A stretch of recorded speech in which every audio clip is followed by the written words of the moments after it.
Welcome to Dasroots podcast. This is your host, Jagadish. I have a friend and an acquaintance I know, Jacob. Jacob is on a spiritual path of sorts, and we're here to interview him and ask him about his life story and how he got interested in spirituality or whatever he prefers to label it. So, Jacob, if you want to give us a little background about how you came to where you're at today and some of the things that brought you here. Yeah, absolutely, man. So thank you for having me, Jeff. I really appreciate being on this podcast. It's one of the first podcasts I think I've ever done, so it's good. It's good. Yeah. So just to answer your question, man. I started off, and this is where I knew you from. I started off from recovery, which my spiritual path started off with recovery. Actually, and I guess you could say that my spiritual path started off with the whole thing was a path. The whole thing was a spiritual path. In hindsight, of course, in hindsight, right? My Mm. vision isn't that big, so I have to remember that.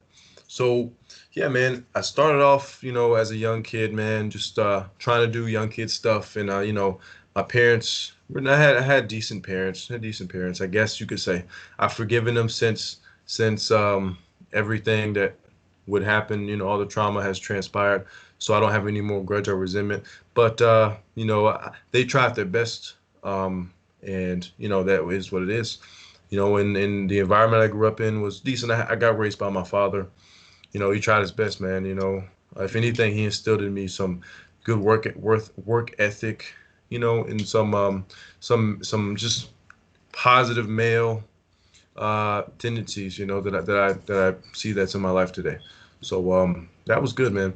But growing up, man, I always looked for validation. I didn't ever feel like I was enough at all. And I mean, sometimes I did feel like I was enough, but that was when I was high, hence the recovery. That was when I was doing something like committing some crimes. That was when I was just getting out of myself unconsciously, and chasing adrenaline, man, chasing a person to be, because I wasn't him. I was not it. There was no way I was it, so I was chasing it. And so this is what I thought, and this is what I acted out in my early years, so far. And that's just what it was. So eventually I got to a path or a fork in the road that was because I kept trying to change, and it wasn't working.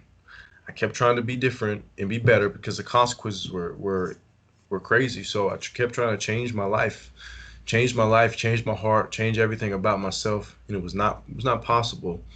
That's when I came to recovery. That's when I stopped fighting.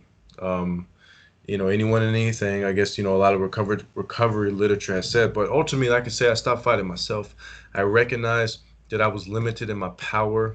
I recognized that everything that I was giving myself, right, all the validation, all the external pleasures, they were just a false sense of what it was, man, of the real thing. It was an imitation of the real thing I was actually looking for. And I'd like to say since then I have found the path that's right for me. And I have nothing to do with it. That's the most important thing. I just woke up one day and I found myself doing these things. These things work. And so we'll get into that. We'll get into those. So Mhm. Yeah, I was curious to like if you want to label it a path, just how that looks as far as just what unlike what were the big things that had to shift in order for you to get out of seeking pleasure or addictions as your refuge. I mean, a lot of people, I would say, there's a lot of people who've lost hope in the world, and like they think, well, you take my alcohol away, dude, that's everything, that, and it's like, what gave you that inspiration and that hope? I imagine it has something to do with the 12-step programs. I know that was huge for me in recognizing a lot of my patterns and conditionings, but there is something that's kind of taken to another level in your own way. I see, um, of introspection and perspectives, and kind of in a broader sense. Um, so, can you label a particular thing that inspired you or that created some kind of dynamic shift in that yes, area? Yeah. yes, I can label that. So, and it's funny, man. You know, after recovery, you know, I say that I officially, you know, got started to get on track. But trust me, I was not on track yet. So, you know, because you take away the drugs and the alcohol, I'm still not focused. Still not focused. I'm still trying to find ways to have this power that I think I should have in regards to my own life. And you know, that takes different forms. You know, depression still lingering a little bit. These things will still come up, but and drugs and alcohol was just a beginning. It was just the beginning of it, and I have to say that that's just what happened for me, man. So I think the biggest thing, though, the biggest shift was when I started asking questions and about who I was, and about, you know, I started asking God or whatever you want to say. I call it God, you know, I call my higher power, whatever you would like to call it, God. That's just what I use because it's very simple, and and I'm a Christian, so you know, it makes sense. So, but I started asking myself, or I started asking God to reveal myself to me, to show me who I am, because I started seeing a lot of character defects and a lot of these things pop up that were just negative, and more importantly than that, I started to see that I couldn't do anything about it. Still, I still was stuck in the mud, and I still couldn't move very well. In my own life, in my own reality, you know, the way that I know I'm supposed to, meaning peaceful, meaning not all insecure and you know, not super self-centered and stuff like that, you know, not worried about the past, not worried about the future. Those are the things that got me drunk. So I knew that that wasn't going to work if I kept that up. So, you know, and I started asking myself, and I started asking God, and I started seeing myself right how I was. Know it just objectively. This is what you're doing. This is who you are. And so that was a scary sight to see, but it also was a catalyst for more and more surrender in the future to come. So Yeah, and it takes a humility to be able to you admit that, you know, that we don't have all the answers, and it seems like in that humility we break into a broader perspective of life. And like you said, you used the word powerless. You know, like I don't have power. I was losing my power. That ultimately seems to bring upon some kind of state of surrender. Like I know, looking at a 12-step perspective, and really any other religious perspective, if you want to get down to the core of it, it's a set of steps to kind of take you out of your ego, your arrogance, your ignorance. Um, so yeah, I mean, in the thing I really admire about the programs of recovery and the 12-step programs is that people's honesty. Honesty is something you see there more than you see in a lot of other groups, honestly, because people, in order for us to stay healthy, we got to talk about our darkness. And ironically, that helps the people in the group that are going through it. And any teacher that I've kind of respected along the way has always been the one who's humble and kind of honest about their downfalls. And that's what I really like about recovery in the community. You said you couldn't do it by yourself, so that has a big like relevance to how important healthy community is. What role would you say that who you hang around now is helping you on your journey? that's How good. relevant is it? Yeah. So the people I hang around today, well, just to go back, man, just to comment on the fellowship aspect, man. You know, iron sharpens iron. There's so many aspects of other people have helped me, even the negative ones, man. Even the negative ones, even the people that look at me stupid. You know what, man? Maybe you need to get a tighter skin, Jacob. Right? Maybe you need to get some tougher skin. That's going to help you in life anyway, right? So, or what about the people that are super nice to me? You know, to see those people expose themselves as well, you know, because you know they want something from you. What about to see people that you know when I see people that I respect, you know, the other people that are respectable? Because I got to tell you, man, the lifestyle that I was living before recovery, it wasn't many respectable people around me, unless he had a badge, you know, or as my father. That was the only respectable people that I pretty much hang around. So that hung around. So, man, there's so many different ways the fellowship of people just in the world has just helped to save me, man. Um, so one second, man. Hold on. I got. I might want to put in some headphones. Give me one sec. Sorry, brother. Take your time. But,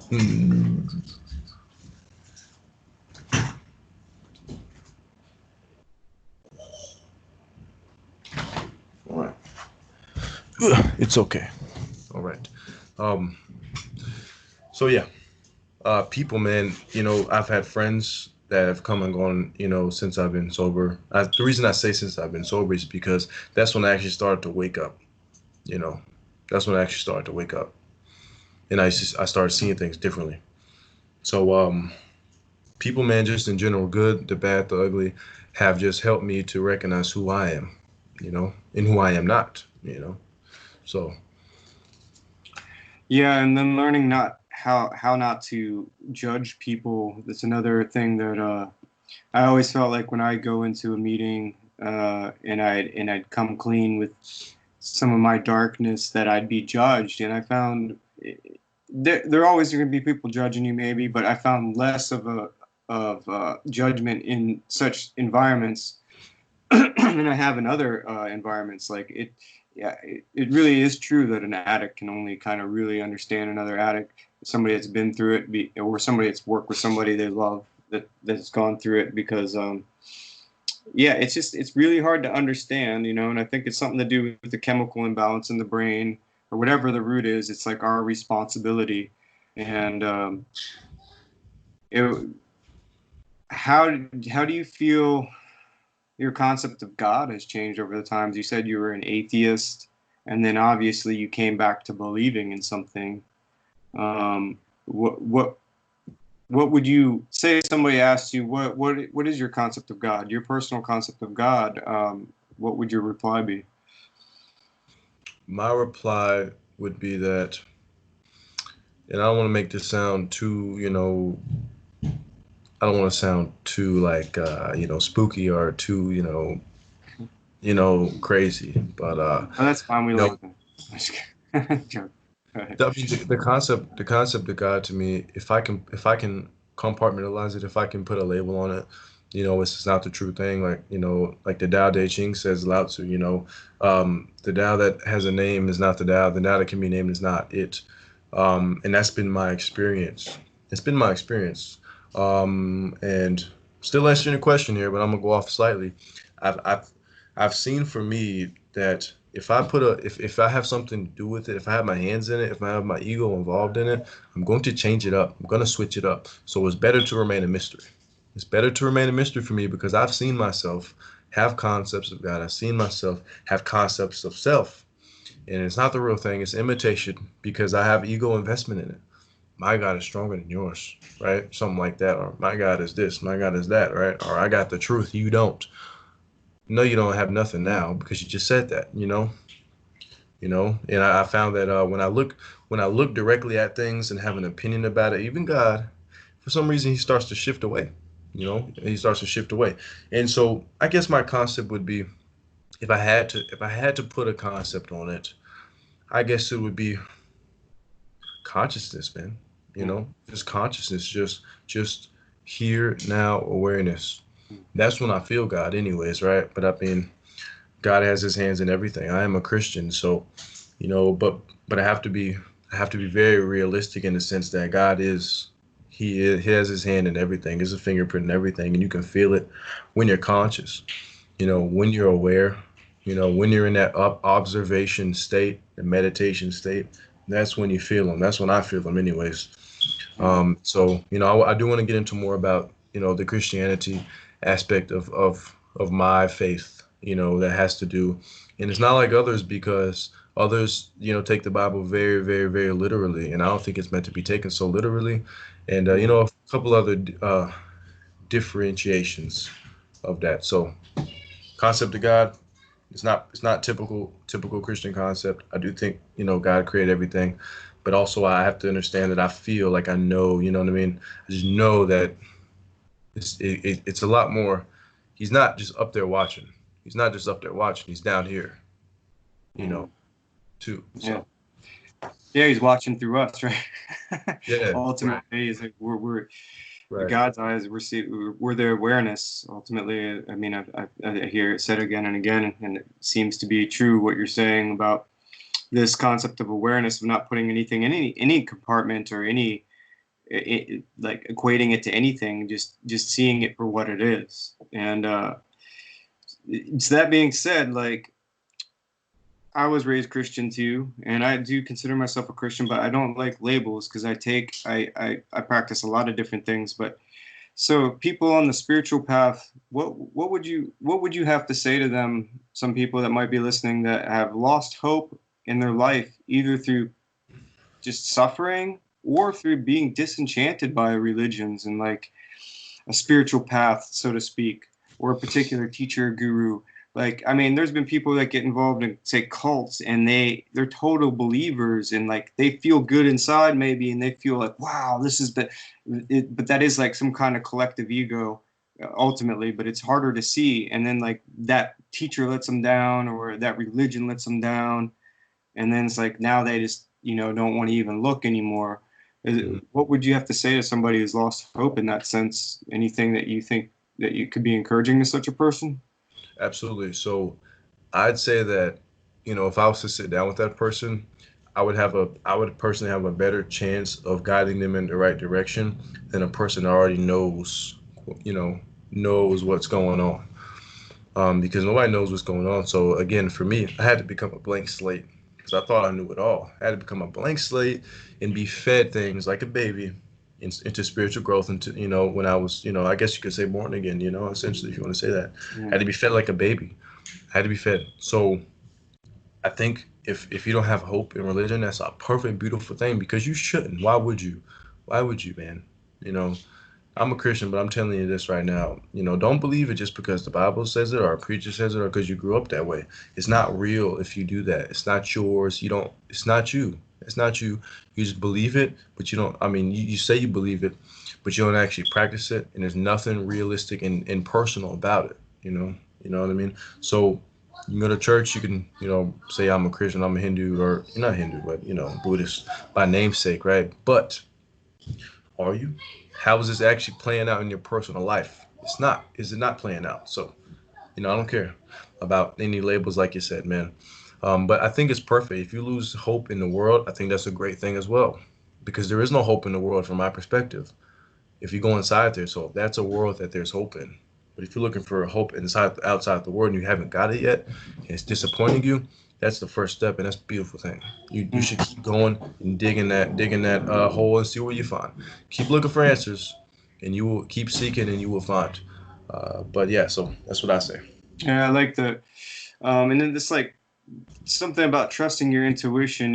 It's like finding your way in the quote unquote spiritual world. It's like a lot of people aren't even interested. First off, so I feel blessed to be even interested in this whole subject matter, and that's that kind of what my passion is finding out what works for other people and what didn't work for other people and Jeff, their can I ask you a experiences. question?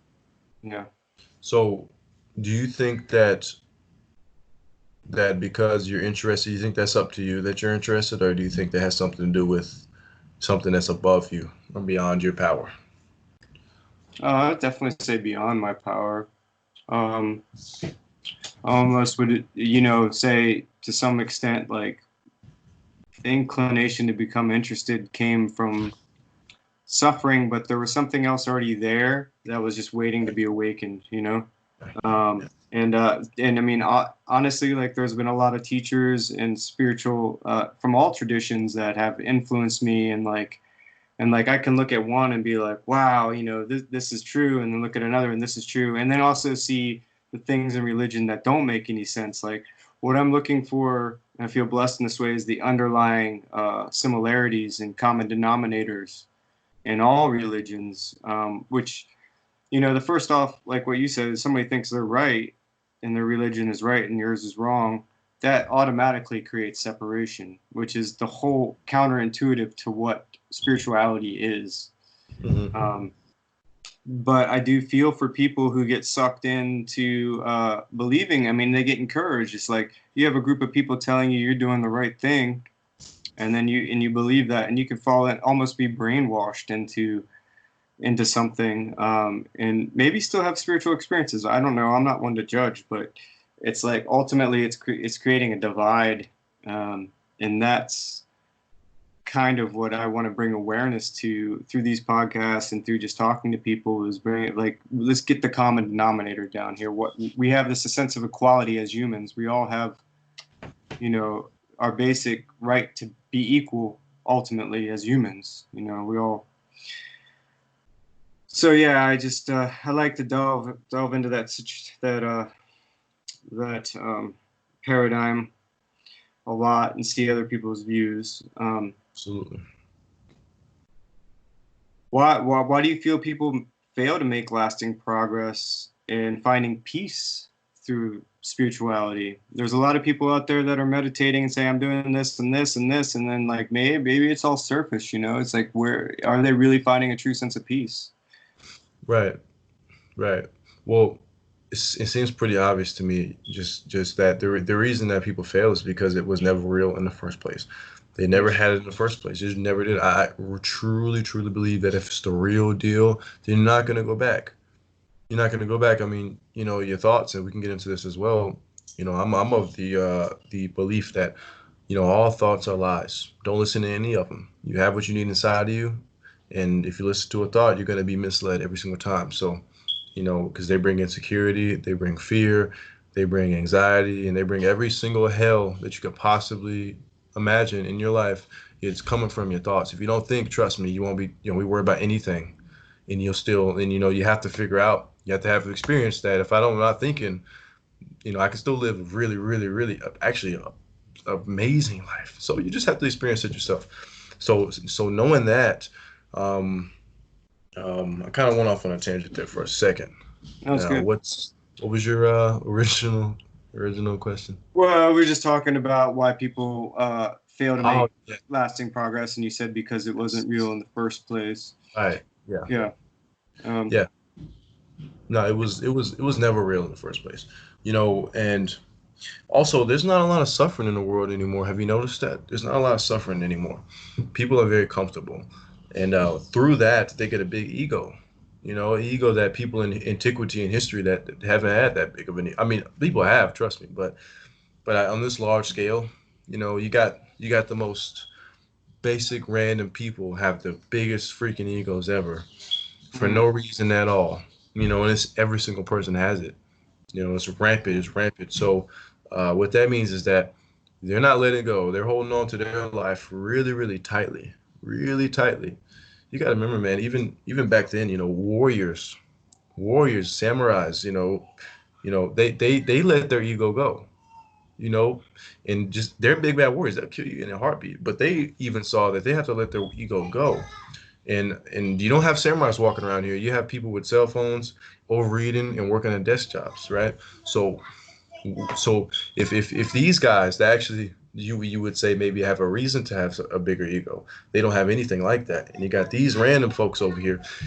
It's a recipe for what we have today, right? yeah. So no, that's What do you think during the current times now? Speaking of the COVID-19 and all of the ramifications, as far as it being good and as far as it being bad, like I can see some great good things that are coming out of it. Honestly, it's a different way of looking at it. But look, the nature's cleaning up. We couldn't have passed any legislation to make the air so clean, probably, if we tried. And okay. then, we have to, and we're also forced to isolate, or for the most part, be by ourselves a lot more. And if you're like me and you've been to jail, and you understand like what it's like to be in isolation. But a lot of people aren't used to that, and they're getting thrown out of their routines, and they're the people that you're saying that are more privileged to have these things. Or the people with the big egos probably have to, like, whoa, man, they got to face themselves a little more in some ways. And some people might choose. I mean, I'm sure a lot of people are choosing. I know a lot of people are choosing to do more drugs and alcohol. Addicts. Mm, They're just like, this is the time to. I'm isolated in my house, and isolation is a big part of it. The disease of addiction is huge. yeah, it So, is. what would be some things that people right now in this state of suffering, and being, it could be a state of suffering, what can they do to raise awareness and use this coronavirus and this quarantine as something that can be beneficial to society and themselves? Do you see Yeah, any things that people can do immediately, no matter what stage they're at? And I mean, I yeah. know it's probably come back to awareness, but Absolutely. So, okay, a couple things. couple things here, Jeff. I I think that let's just talk about the good things first. Let's talk about the good things. All right, it's a good thing, right? The environment, like you said, is getting cleaned up. I don't know to what extent that it's actually being cleaned up, but why not? You know what I mean? I like the environment. I think it's a great idea. We need the environment, so and I recognize that. So it's a great idea. Now, when it comes to people, important part of isolation or important thing you can get out of it is to realize that you're nothing. You are nothing, and it's okay. You are nothing. You know what I mean? Alan Watts says, which I love. I loved it when he said it. Trying to find yourself is like trying to bite your own teeth, right? Mm. You can't do it. You're nothing. It's not a bad thing. It's just the truth. You cannot, even recognize who you are because you're nothing, and you're not that important. So, but as soon as you say that, people get, well, yes, I am. But well, no, you're not, and it's okay. You're not supposed to be, and that's when you find peace, right? And as we know, when you get into that no mind state, you find peace. You don't have an opinion about yourself. So that you're not supposed to have an opinion. So that's a good thing in that matter. Now, Another another good thing I guess you could say is people are being awake or are becoming more awake to the state of the world and the control that the world has over the people in it.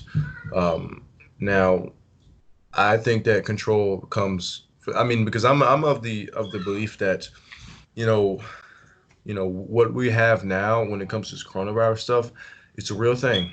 I think it's a real thing. I think it's terrible, but the rampant just fear that everybody has is engulfed in is engineered to be that way, and the fact that we're all in our homes right now is engineered to be that way. And so, I don't think it's the worst thing in the world, like I said, but I do think it's telling, and more people are waking up to that, which is the good thing that I'm talking about. More people are waking up to the fact that, listen, guys, you can get shut down really, really quickly, just like that. So, we thought we were more free than what we are, but we're not. A lot of the world is seeing that and waking up to that. I'm not talking about just mentally. Well, I am talking about mostly mentally, because it's mostly a mental fear. But that's where I see it at. Yeah, beautiful. Yeah, I agree. Like people, in general, we think we had so much control over everything, and then something like this hits unexpected, and then like all of a sudden there's fear of loss of control of our individual lives and our freedom, and ultimately, like you said, the true freedom comes from within. So this is an opportunity for the individual, I believe, to take advantage of it. Although feel like I've been taking advantage of it, I've still hit some like parts where there's a lot of difficulty arising, and like I might easily get distracted by things, and I might not get as much done as I want. Seemingly that I have more time, but then all of a sudden time just disappears, and I'm like, oh, I didn't get all this done, and I had all this time, and then without getting stuck in that beating myself up thing is like being able to come out of that as soon as possible with the light of awareness and seeing like and not judging myself and like learning this compassion for myself really is like Right. I think it's this path, the pathless path or whatever you want to call it, this Yep. spiritual path is about learning to have that compassion for ourselves. Because I know in my addiction, you probably can relate, like when I felt guilty and horrible and shameful about what I was doing, it would just feed into more of that and more of that until it got so bad that I couldn't take it anymore. Right. Right. And then I'd reach out for help. But before that, it was like just basically hell. It's just, Absolutely. um, but it's really good to see it in a new light as this an opportunity to Hmm. investigate, like, why am I really here and how much control do I really have? Like I often think like, wow, yeah, like I could die today. I wake up, I could die today. It's easy. It's like we're not, and contemplating our mortality is another thing that's come with this virus scare. People are like, okay, maybe I'm not going to live forever. Yeah. Everybody thinks they're just going to keep going and going, and it's like until it hits, and then one day you're gone. And it's Right. like, what and my thing is, what's my mind state going to be at that moment? I mean, I don't know how it's going to. I was thinking today how violent this world can be. How many people in this world probably leave in a violent state? They probably leave like suffering, like the pain of the body, or if it's a quick car accident, whatever. There's some like extreme fear and suffering involved in it. And it's really, we're preparing for that by walking a spiritual path. I think preparing for that moment that we can have a clear state of mind, or like you said, like not be thinking. And I also want to touch on that, like that a lot of people hear like, yeah, if you go into the no mind state, not thinking, things happen of their own accord and things work out. And that's only something that you can practice and find Right. out for yourself. You It's have to not find. something you can just like say and understand. I would like to mention something about, the death thing. I if you're conscious, if you're aware, if you're in the presence of God, I guess you could say, right? If you're aware of what's going on, and you're very conscious, and then no, I guess you don't have to be completely no mind, but you can't be listening to your thoughts. And you said the violence, the hatred, the resentment that you have in your thoughts when you live inside them, and you refer to it as hell. I think if you die like that, you may be in hell permanently. I Mm, don't know what that means or what it looks like. I'm not going to try to, you know, say anything about it because I don't know. I'm not dead yet, right? But I do believe that it's been related to the state of not believing the thoughts, being in the presence of God. It's been related to heaven. It's been related to heaven, and so many people are waiting for that, right? I'm gonna get to heaven, right? It's like, and then they totally miss their whole entire life, which is so silly, so silly. It's just, this is all you got right now, so you need to be here right now. But a lot of people don't do that. mm, But I think it's been related that sin has been related to having judgments. I've read a lot about Russian Orthodox Christianity and stuff like that, and it's not very popular belief nowadays because people love judging themselves because it gives them like a morbid sense of like ego because you judge yourself.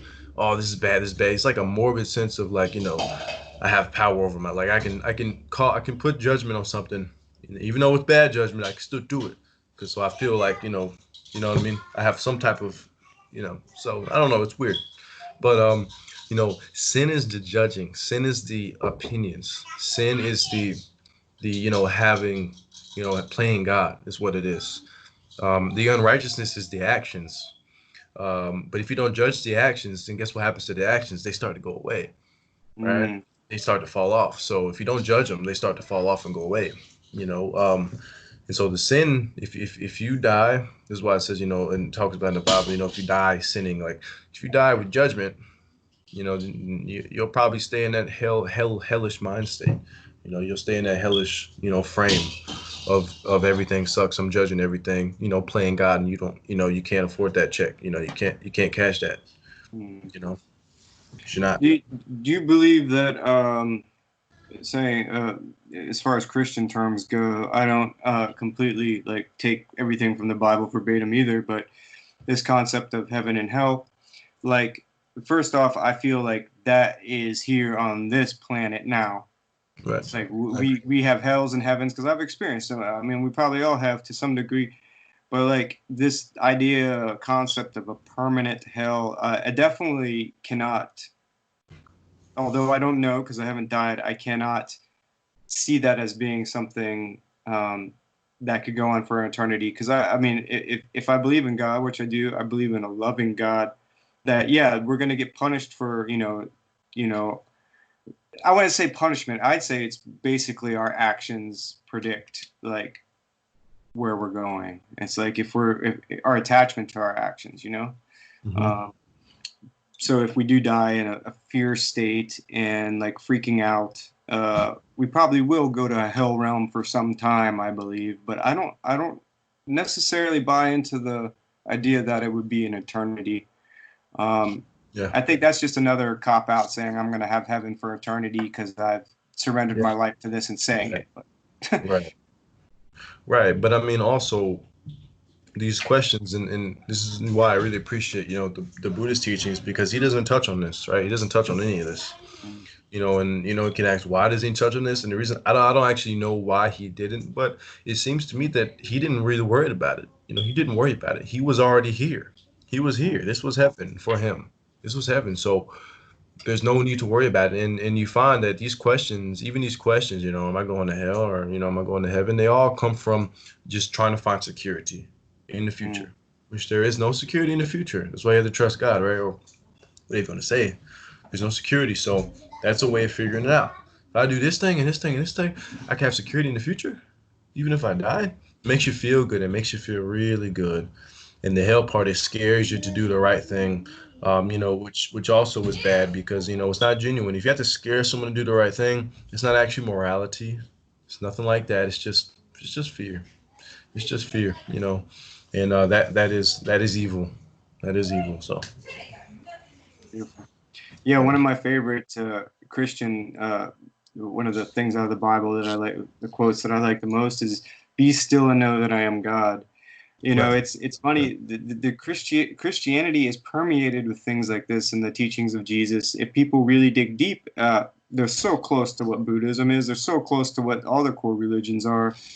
And I like enjoy the fact of reconciling my Christianity because it's what I was raised into, and I feel like in a way I need to honor that.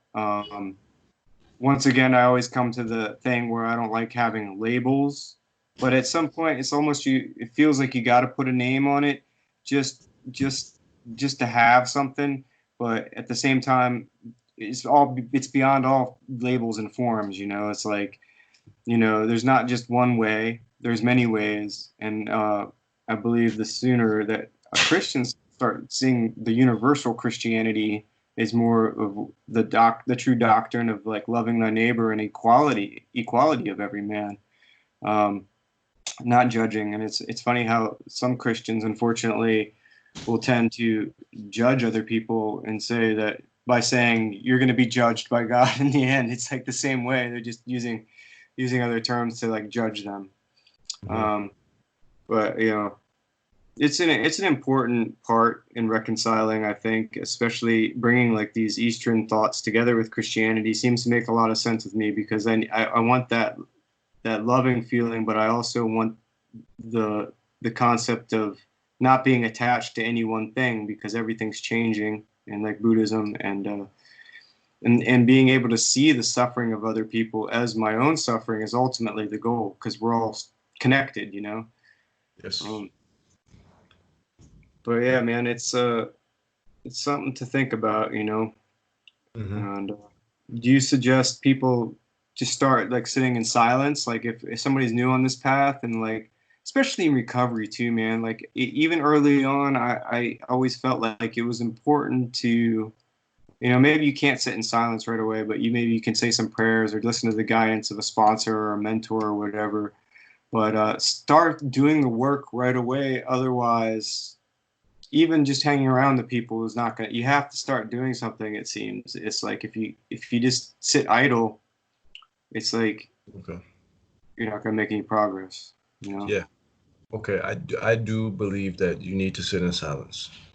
That's the Yeah. only way that you're gonna be born again. That's the only way that you're gonna find anything that you're looking for. You need to be silent. Now, whatever makes you be silent. A lot of times suffering made me be silent. Actually, I think suffering makes everyone silent. You know, said maybe Jesus himself, right? Mm. Um, it's important. It's very important. Because as long as you think you have the answers for yourself, then you're gonna keep, repeating the same cycle. You know, every morning you wake up, you think you know what to do. You're gonna do it. But if you wake up in that morning and you say, you know what, I don't know what to do. Let me just be quiet because I really don't. And there's nowhere else to go, nothing else to try. I need to be silent and be quiet and be still and know God. That's actually my favorite Bible verse as Mm. well. There's a lot, like you said, there's a lot of stuff in the scriptures just like that, just like that. Mm. It's really important that people don't miss that. Yeah, it's not about praising holy hands. It's not about speaking in tongues and praying, bless my mom, and thank you for my daddy and stuff, and let me get this car. It's not about none of that. Let me be this, let me do this. No, it's not about none of that. At the end of the day, you have to be a vessel. You have to be silent enough to hear. You have to. If you're not, you're just gonna keep feeding. And I know because I've experienced it. I've given myself this way. I've given myself this way of thought and this way of living and being, and none of them have brought me to the truth. They're all imitations, and nothing has been revealed to me unless I'm silent. If I'm silent, things come to me, and I know. If I'm not, I'm gonna be confused. I'm gonna be listening to this thought, and I don't know what to do now. Just a bunch of confusion. So silence is the way. Silence is the way out. Make no mistake about it. That's really my philosophy. You have to be silent. Mm. and then you will know when to speak. And it probably seems counterintuitive to most people in the beginning to try to shut their mind up because we've been conditioned all our lives to go, go, go, to do, to achieve, to become more, and all this stuff. And it's like, Well, are you sure about that?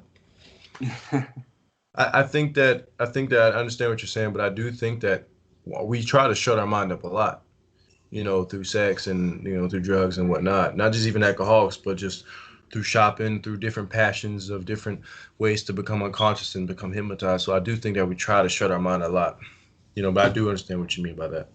yeah, this feels like when we're doing those kind of activities, it's like we're going below thought as opposed to where we're consciously trying to be aware of silence. It's like we're transcending thought, so to speak. Mhm. Like Right. humans, the human race has the ability to do that. Like all other animals don't think of like, oh, I got, what time is it? I gotta, and I gotta. But only humans have this concept of time. Everything else is just kind of living instinctively, living by reactions. Right. But but yeah, you're right. We are trying to drown that. That's what everybody's trying to do on the grander scale is drown out the noise of their mind by plugging into something that's going to take it away. Right. And Yeah. in my experience with addiction, like I mean, the first time I tried a drug, like it brought me into the present moment. It just happened at some point. It stopped working. At some point, I started using it more often. Like, there was a time when I used it liberally and I was like, wow, but then I got attached to that. And Yeah. uh, that can be the same in religious experiences too. I'm assuming is like you get attached to that, like, well, you're speaking in tongues at some church and like everybody's like, yeah, yeah, I say, and like you get this like, wow, this is real, and then you can get lost in that too. Right. Yeah. Hmm. Absolutely. So the way to deal with isolation would be to go inward and get silent and maybe start, maybe start with 5 minutes a day. Um, of just sitting and watching your breath or whatever it might be. It seems like just working in that direction. And I know like a lot of the times when you first start meditating, and even when I meditate now, sometimes I'm like, my mind will say, "This is pointless. I'm not feeling anything. I need to do this. I need to do this." It's like, it's so amazing that we can't even set 10 minutes, 20 minutes aside to say, shut up, just shut up. And it's okay to shut up. And it's like, Yeah. Yeah. it's deep ingrained in us as a culture, mostly in the West Think too. so? Think it's deep ingrained? I don't know. I personally don't think it's that deeply ingrained because if you experience just actually doing it, we're right past that threshold of all these thoughts and all these things telling me no, don't do it. Right past that threshold, how you get past it, it's very thin. All you have to do to get past the threshold is just to focus on the next breath Mm. and focus on the next one. But you become hypnotized and you think it's this big old whirlwind, and actually, there's nothing happening. I'm just in my room.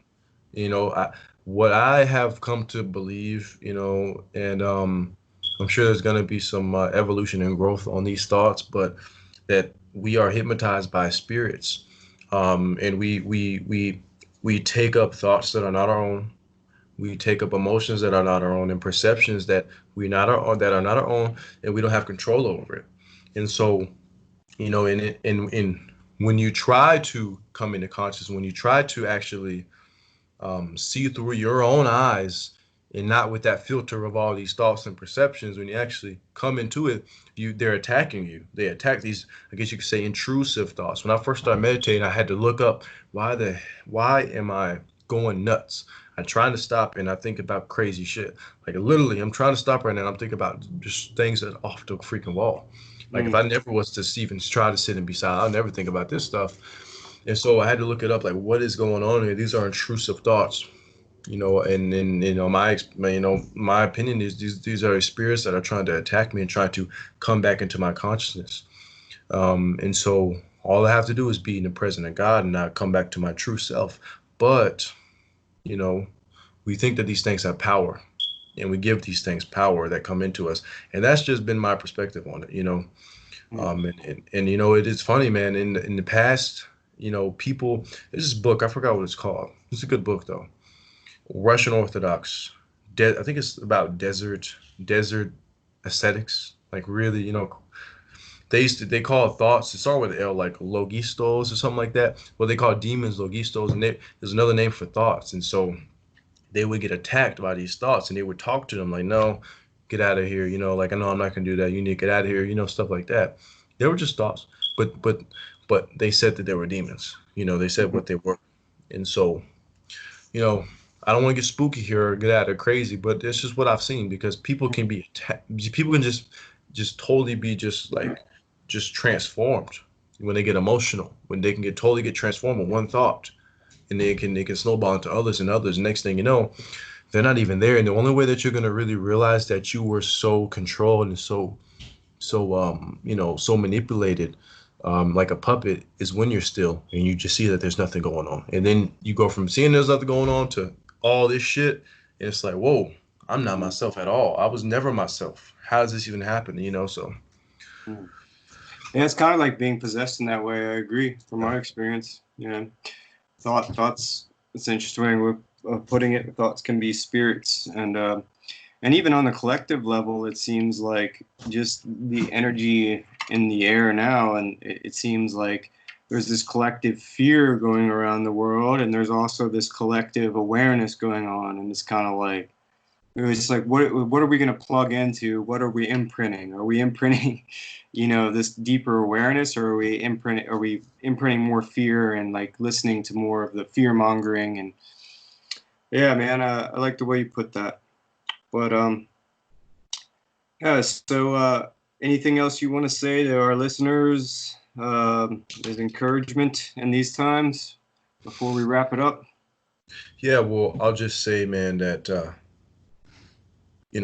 well, I want to speak to the men, because it's my opinion that men are the fabric of society, and the condition of our men are going to be the condition of everybody, the women and children.